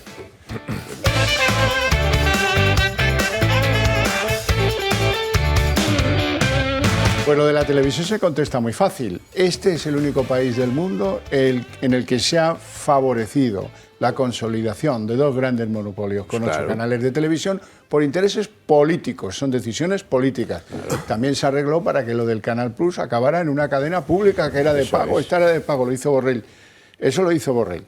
Era de pago, pero la convirtieron porque no llegaron al concurso y al final lo hicieron para favorecer al PSOE, una cadena en abierto. Ah, qué bonito. Y entonces, ¿a qué ha llevado eso con el uso de los años? Pues a que unos señores que en suma todos, los 8 y 8, 16, tienen un 63% de la audiencia, sin embargo controlan el 99% de la publicidad, del dinero, y reciben todas las dádivas públicas de la publicidad institucional. Esa es la perversión, lo que dice Balbás siempre. Y las 6 televisiones que todas tocan el tambor al ritmo, pues sí, efectivamente, pero no hay sociedad civil que haga otra cosa. Claro, pues sí, modestamente nosotros, que por eso tenemos que pedir donativos a ustedes cuando llega la cuesta de enero. Claro. ¿Por qué? Porque tú abres una televisión pública que está declarada en contra del gobierno del PSOE y resulta que los anunciantes te dicen, uy, qué miedito, quieto, parado, ahí no quiero estar. Por acabar por redondear la faena sobre la sociedad civil. ¿Qué es lo que ante el mundo, qué es lo que nos muestra? Ustedes se van, seguro que tienen una hija que ha ido a Tailandia de viaje de bodas, o a México, o a alguno de estos sitios, la Costa Maya, esas cosas, ¿verdad? ¿Y de qué te habla la gente? Cristiano Ronaldo, Messi, ahora, no sé, los del fútbol, ¿sí o no? Así es que lo que proyectamos de España es el fútbol, el Real Madrid, el Barça, el fútbol, ¿no? El fútbol es, aunque a ti te moleste, y a mí también, es lo que es. Lo que dice la gente de tu país es el fútbol. Y la gastronomía. Te vas a la selva amazónica y sale un tío con una camiseta que pone detrás Xavi. Y dices, tío, pero esto, claro. Entonces, eso es lo que es. Y detrás de eso, ¿qué sociedad civil hemos construido? Rubiales, el de los árbitros, ¿nos queda algún tramposo? El que hace las redes de las porterías, que alguna tiene un agujero así. Hombre, por favor, ni siquiera en eso hemos ido. Hemos dado un atisbo de ejemplaridad. ¿De sociedad civil? Pues sociedad civil, la Federación Española de Fútbol. Eso no es sociedad civil tampoco. ¿Cómo? El comité de los árbitros. A todos esos al servicio del vil metal de una parte de todo esto. Oiga, pero si esto es de Sinaloa. Si esto parece Sinaloa. ¿Estamos de coña o qué? De verdad que... Bueno, ya me buscaré algún ejemplo más extemporáneo, que veo que el del fútbol, Mario Garcés, veo que te ha disgustado enormemente. No, a ver, hombre, tío, vamos a ver, es que en la semana... Es para esconderse. Yo cuando vuelva a la selva amazónica le llevo un reloj caro al chico de la camiseta de Xavi para que se la venda y se la cambie por otra, lo que sea. Javier, en la semana que hemos desplazado la Supercopa a Arabia Saudí, demuestra dónde está la sociedad civil. Ya. Que ahora mismo la sociedad civil va con velo, ¿no? También. Salvo un alemán como Kroos, que es capaz de mantener, desde luego, una posición íntegra, ética, como debe ser. Pero luego te silban allí, como al pobre Beckenbauer.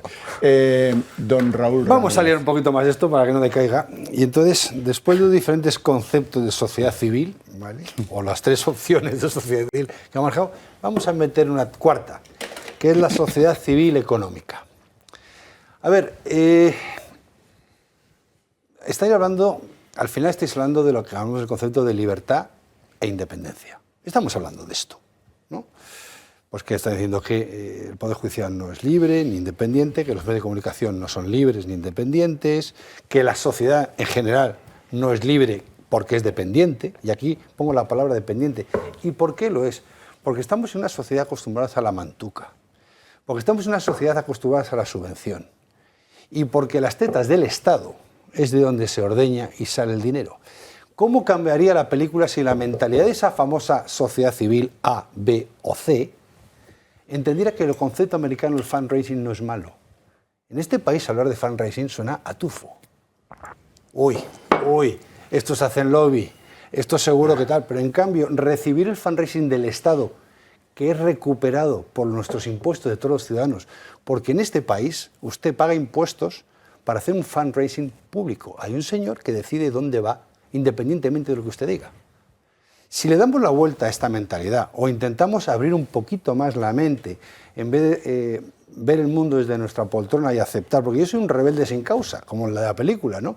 Ni estoy orgulloso de estar bien a pesar de los pesares, ni me conformo con vivir en un país donde no somos ambiciosos, sanamente hablando. Porque creo que lo que tiene el Estado español, lo que tiene el ciudadano español, es una capacidad creativa a nivel mundial. Cuando habéis hablado del fútbol, a mí me ponía los pelos de punta. Como usted bien sabe y ironiza con eso, tengo la suerte de, por motivo profesional, y viajo bastante. Y allí donde va un español, y no es porque yo pegue nada, se nos reconoce, aparte de por el fútbol, por nuestra capacidad creativa, nuestra capacidad de generar talento, por nuestra capacidad de desarrollar negocios. Usted habla de México. Puedo ponerle las 4, 5, 7 empresas más grandes de ese país, tienen o raíces españolas o están fundadas por españoles. Con lo cual, hay que cuestionarse y no olvidarse solamente de lo que fuimos, sino de lo que podemos ser. Y entonces, ¿por qué? ¿Usted cree que en España, si tuviéramos una política más abierta y menos dependiente de que el Estado papá nos dé de comer a todos, independientemente de lo inútiles que podamos llegar a ser, abrimos la política del mérito y del fundraising, donde estas aportaciones fueran lo más normal del mundo, y como ciudadanos tuviéramos una política fiscal que nos permitiera destinar parte de nuestra capacidad de ahorro a proyectos de iniciativa privada, ¿Ustedes creen que esa sociedad civil, como la llaman, no iba a cambiar? ¿Usted cree que este país no iba a cambiar? ¿Usted cree que esas clases políticas dirigentes no iban a perder algo de peso? Porque al final, ¿quién le da el peso? La vaca. Y la vaca la ordeña con esos impuestos. Hacemos un ping-pong usted y yo ahora, Raúl. Yo hago un ping-pong, un match play, y si quieres te hago un Roland Garros. Esta sociedad civil es la que apedrea a Mancio Ortega porque hace una donación, porque quiere hacerla, porque es un tío comprometido con su país y unos aparatos a la seguridad social. No, esa sociedad civil, eso son una sociedad política que empuja esa sociedad civil. Hay vicepresidentes del gobierno de ese país que se atreven a decir que eso es un insulto, que se meta los aparatos por donde le quepan, que se los lleve a su casa. Pero hombre. ¿Quién está en los consejos de las grandes compañías de este país? ¿Técnicos cualificados o puertas giratorias de políticos, en su mejor momento retirados, buscando la mantuca? Pero gracias porque se me había olvidado lo de... ya se lo recuerdo yo. Pues contra eso es lo que hay que acabar. De todos los casos que habéis planteado, aquí el problema no es la sociedad civil, es en la medida en que penetra en ella la imposición que viene de la política. Es decir, que en la medida en que eso, en la Federación de unos Fútbol, medios de comunicación que dependen que dependen de la publicidad oficial y de lo que esté dando cada gobierno y cada comunidad autónoma, cada gobierno de comunidades autónomas. Efectivamente. Es decir, que claro que eso es un problema. Es un problema porque estamos viendo, por ejemplo, en casos que han estallado de corrupción en Baleares, que digamos, uno tiene la certeza, y además no es que tenga la certeza, es que lo había hablado con gente, todos los periodistas de esas comunidades autónomas sabían el grado de corrupción que había en esos gobiernos, esos ejecutivos. Y sin embargo, ¿por qué no hablaban? Pues porque resulta que es que simplemente empezar a hablar de eso se corta el grifo. Ver cómo les cerraban los grifos de la publicidad y en un momento en el que además pues es un sector y con otros. Con unos y con otros. Sí, con unos y con otros. Funciona como una morfina para callar. Claro. De situaciones que conocemos pero y luego frente a eso, frente a esa penetración de la imposición política y que viene de la clase política, pues luego te encontrabas los casos que yo defendía también como sociedad civil, que son, por ejemplo, unos médicos que son muy profesionales, pero que encima se les paga una miseria y sin embargo están aguantando el tipo y la estructura sanitaria de este país. Pues eso es, pues perdóname, te tengo que interrumpir. Pues eso que tú denuncias con acierto es un signo claro de que la sociedad llamada civil en España no tiene ninguna fuerza, porque es incomprensible. Es incomprensible que esa sociedad no ataque y exija una retribución mejor para los médicos. Es incomprensible. Es incomprensible. Es incomprensible. Después de los especialistas 10 años de estudio. Es incomprensible. Mea culpa, este es un lío en el que me he metido y les he llevado arriba a todos ustedes. Nos han metido a todos. Y además ha habido un momento en el que parecíamos el Congreso porque hablábamos todos desordenadamente de cosas distintas. Bueno, pido perdón por ello. Yo tengo que recuperar el hilo conductor. Feijóo. Feijóo es el hilo conductor de una cosa que, en el bienintencionado deseo de favorecer una estrategia que encuentren en el cigarral de Toledo, luego me voy a extender sobre algunas ideitas pequeñas, muy simples, y no nuevas, tranquilos. Feijóo en el debate ese del miércoles, le tuvo que preguntar a Cuca Gamarra, oye, ¿qué están votando? ¿Qué tengo que hacer? Y eso tampoco quedó demasiado fino. No fue el único, Yolanda Díaz también lo hizo. Vamos con Feijóo. Núñez Feijóo, Alberto, no. ¿Ahora de qué va esto? No, menos mal que Cuca no se equivocó. Pero bueno, a lo que vamos, esto sí que me pareció importante. Lo dicho también esta semana por Feijóo. No con estas palabras, las suyas están mejor elegidas que las mías, pero en el fondo van al mismo lugar. Si lo llego a saber, yo no vengo a este lío ni de coña. Vamos a escucharle. Yo lamento lo que se ha visto en el día de hoy en el Congreso de los Diputados. Como saben, llevo mucho tiempo en política. Si hubiese sabido que la política consistía en lo que he vivido en los últimos meses, en los últimos días y en las últimas horas, yo no me hubiese dedicado a la política. Me siento, como la mayoría de los españoles, atónito. Atónito ante la situación de mi país. Y me siento, como la mayoría de los españoles, preguntándome ¿esto qué es? Pues yo, que llevo pagando desde los 15 años a la Hacienda y a la Seguridad Social de este país, si lo sé no vengo, ¿eh? Yo sí que tengo derecho a decir esto, Alberto. Tú lo has decidido tú. Es otra cosa. Yo también he decidido cosas en mi vida de las que también me arrepiento. Pero llevo la cruz. Machote, que hay que llevar la cruz. Terreno de las ideas. Y esta la doy gratis. Se ha producido esta semana una crisis que vienen las bolitas de plástico a las costas españolas a una velocidad tremenda. Vienen todas... Si sobrevuelas el Atlántico hay una parte blanca que va a las costas españolas de bolitas de una sustancia con la que se hacen productos de plástico. Bueno, y esto atropella al varón gallego que lidera la Xunta de Galicia, a Rueda, Alfonso Rueda. Pero claro, como no Rueda, ya, en fin, el hombre pues hace lo que puede. Las explicaciones han sido nefastas, completamente nefastas. Le han comido la merienda unos tíos del Bloque Nacionalista Gallego y Sánchez a ratos desde Madrid haciendo así con una ministra feuca que va dando unos desplantes a todo el mundo porque no hay gente preparada en el Partido Popular para rebatir una crisis política de enjundia como puede ser la los famosos pellets. Aquí sí no se le pone un nombre extraño a la crisis, no tenemos sociedad civil. ¿Quién va a ir a recoger los pellets? Ese es el problema, que nadie va a recogerlos. No, el problema es que no hay nadie que sea intelectualmente, y es fácil, superior a Teresa Rivera. No hay nadie en el PP que sea superior a la que nos ordena las mascarillas el día que empiezan a decaer los picos de contagio. Ese es el problema de verdad. Alguien que salga y diga, señora ministra, por ejemplo, deje de llamarles microplásticos. Si se ven a simple vista no pueden ser micro. Primero de física, Pero claro, tiene que ser alguien con autoritas, alguien que sea un científico de esto del medio ambiente y que le diga al señor de Galicia, que no le haga salir ahí pareciendo un aldeano, con mucho respeto, sino que le dé argumentos. Esto es polietileno de no sé qué, y aquí tienes los 3 informes que dicen... No, mira, espera, ya voy a ir yo a Santiago y lo cuento yo. Los 3 informes que dicen, informes de enjundia, que esto no tiene ningún problema para la salud. A mí no me vale que esto lo diga Paquiño, el del afilador. No, necesito una persona con autoritas. En el terreno sanitario, con las mascarillas. En el terreno educativo, con los móviles de los chavales en las escuelas. En pocas palabras. Está escrito desde tiempos de Churchill. El gabinete en la sombra. Hay que tener expertos. Esa es la esencia de la política, lo que llevó a Felipe González al gobierno en el 82.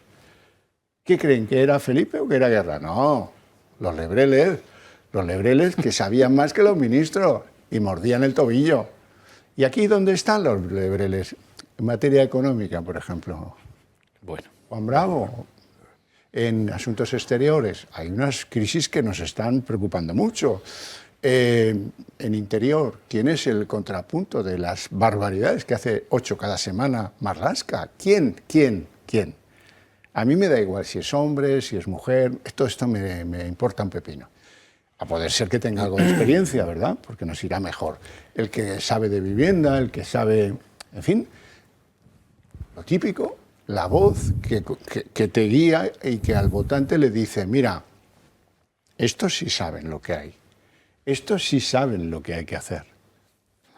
El seguidismo de lo que dice Sánchez en el Congreso no le interesa a nadie nada. Salvo a Sánchez, porque para tener lebreles, y perdona, para tener lebreles hay que saber manejarlos. Y si Felipe González sabía algo, era saber poner a cada uno en su momento. Sobre todo quién daba las noticias malas y quién callaba o aceleraba el bulo. El problema cuando eres un narcisista pleno es que te piensas que sabes absolutamente todo, de todo y por encima de todo. Y cuando eres así, es imposible, señor Javier, que haya lebreles. No hay arreglo. Está muy bien dicho lo suyo, pero oiga, que tampoco es buscar Einsteins ni pequeños cerebros. No, esto no es un concurso.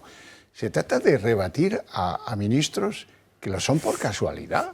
Por ejemplo, Mónica García, médico y madre, que nos ha clavado las mascarillas por todo el morro porque ha cogido 17 días de vacaciones y a pesar de que había un aviso de la OMS, la señora hizo sus vacaciones y a la vuelta la montó. Reunió a todos los autonómicos, no le hicieron caso y imposición, mascarilla. Sobre todo la que más me duele es la de las farmacias, porque en las farmacias hoy hay de todo menos medicamentos. Entonces la gente que va allí va a comprar champú, preservativos, papillas, chupetes, aparatos para oír, bastones para caminar, para esquiar. Yo qué sé, si eso es un zoco. Pobre de aquel que tenga que ir a una farmacia a pedir una fórmula magistral. Ay, ay, ay, que le dan las uvas, buscando farmacia por Madrid. Qué risa. Bueno, ¿quién es Mónica García? Yo solo pido, Alberto Núñez Feijóo, que tengas a alguien capaz de derrotarla en lo intelectual, que es lo que le importa al votante. Los primeros movimientos de Mónica García al frente de Sanidad ponen los pelos de punta. Después de unas largas vacaciones en mitad de la oleada de gripe, la ministra reaparece para saltarse todos los trámites y decidir de manera unilateral que la mascarilla vuelve a ser obligatoria en los centros de salud. Y al que no le guste... suerte en la vida, ¿no? Porque aunque ahora la médico y madre evolucione e incorpore las gafas a su look de ministra súper preocupada, lo cierto es que su pasado como intento de azote de Ayuso le precede. Silencio, señorías, por favor. Pero no nos adelantemos. Comenzó como cara visible de la marea blanca contra los gobiernos del Partido Popular en la Comunidad de Madrid, cuando todavía decía que no era ni de izquierdas ni de derechas. Insisto, nosotros llevamos 3 semanas de huelga y hasta que vamos a empezar la 4ª semana de huelga no han querido sentarse con nosotros. La pelota lleva en el tejado de la consejería desde el principio de este conflicto. Entró en política de la mano de Podemos en 2015 con una polémica bajo el brazo y con un doctorado que no tiene. Después, desde su equipo dijeron que simplemente se habían confundido. Del mismo modo, se confundió la entonces líder de Más Madrid cuando atacó a Enrique Osorio por cobrar el bono térmico que ella misma percibía también.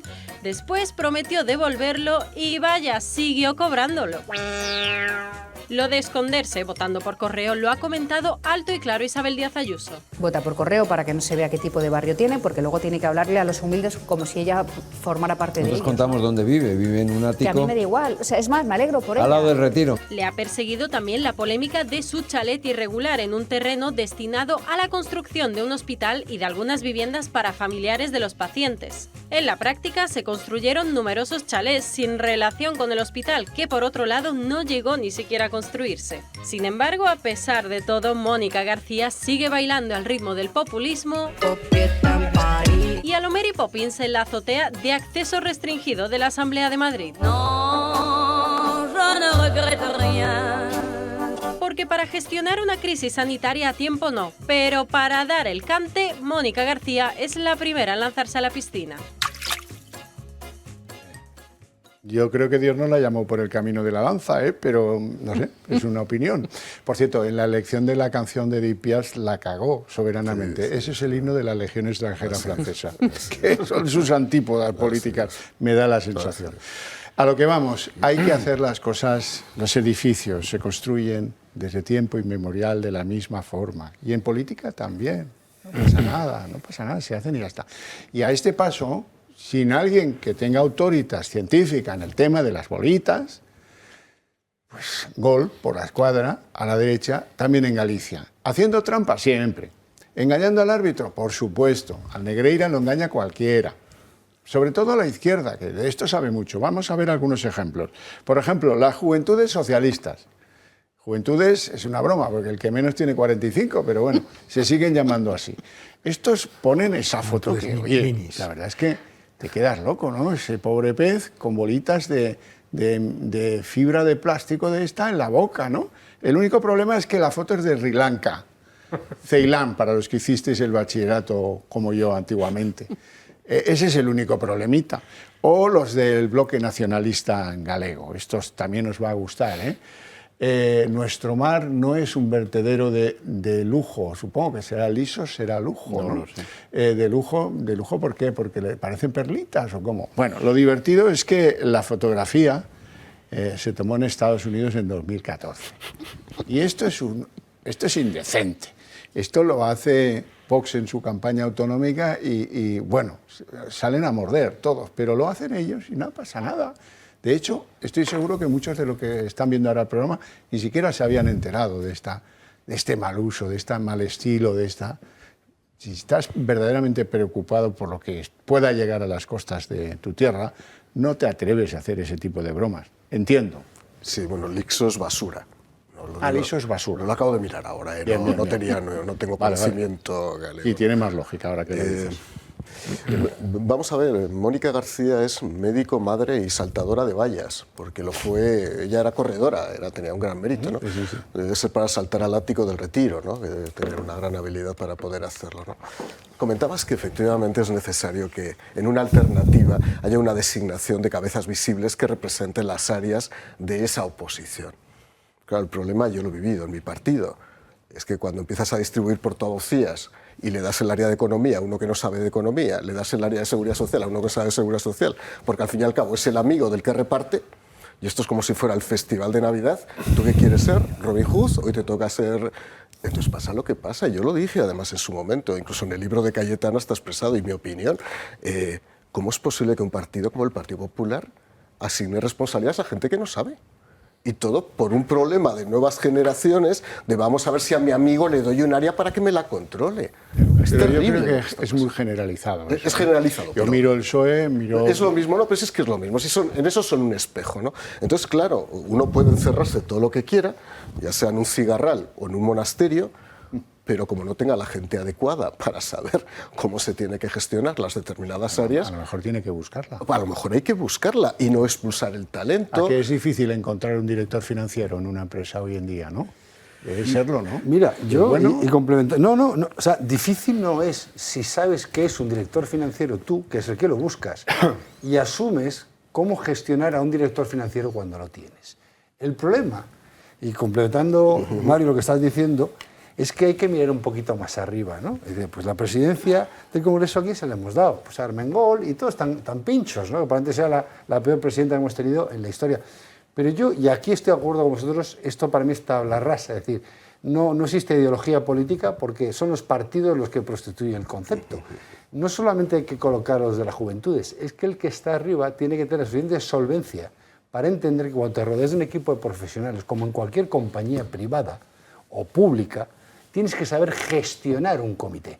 Y el problema es, la pregunta es si los que están arriba son los primeros que están cualificados. Un minuto cada uno. Don José María Sánchez. Sí, bueno, yo coincido en la crítica que estáis haciendo al Partido Popular. Yo esto de Feijóo y quienes le rodean no lo entiendo muy bien, francamente. Y no me refiero a los nombres que has mencionado tú, me refiero a otros que están en boca de todos. O sea, ¿qué hace ahí el señor González Pons?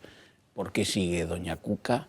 Borja Semper, etcétera. O sea, ¿qué aportan seriamente al Partido Popular estos señores? Pues yo no lo sé, no sé por qué Feijóo insiste en mantenerlos. Y sobre esta necesidad del entendimiento entre Vox y el PP, pues repito lo dicho antes, efectivamente, para que haya un acuerdo tiene que haber voluntad de ambas partes, pero desde luego creo que tenemos que reconocer que quien ha mostrado menos voluntad de entendimiento ha sido siempre el PP hasta ahora. Sí, yo no sé muy bien de qué estamos hablando, pero bueno, ha salido el tema de... Oye, un poquito... Ponte, bueno, yo propongo... De la sociedad civil, ha salido el tema del Prestige y de la que están montando bueno, pues, y exagerando y cargando las tintas, o sea que aquí lo que hay realmente, lo que funciona es la propaganda, no la gestión, la propaganda, ¿no? Y entonces lo que sí me llamó la atención sobre eso es que cuando Alfonso Rueda ha pedido recursos, y legítimamente, pues resulta que Teresa Rivera va y le dice ni que esto fuera el Prestige. O sea que por un lado sí es el Prestige para armar lío, pero luego no es el Prestige para dar recursos. Sí, señor, tienes toda la razón. Bueno, no tenemos tiempo para más. Os deseamos un gran fin de semana. No os olvidéis de las donaciones, por favor. No lo sabéis. Las vamos a poner ahora, ya que nos marchamos, que queden ahí y os estaremos muy agradecidos si nos las enviáis.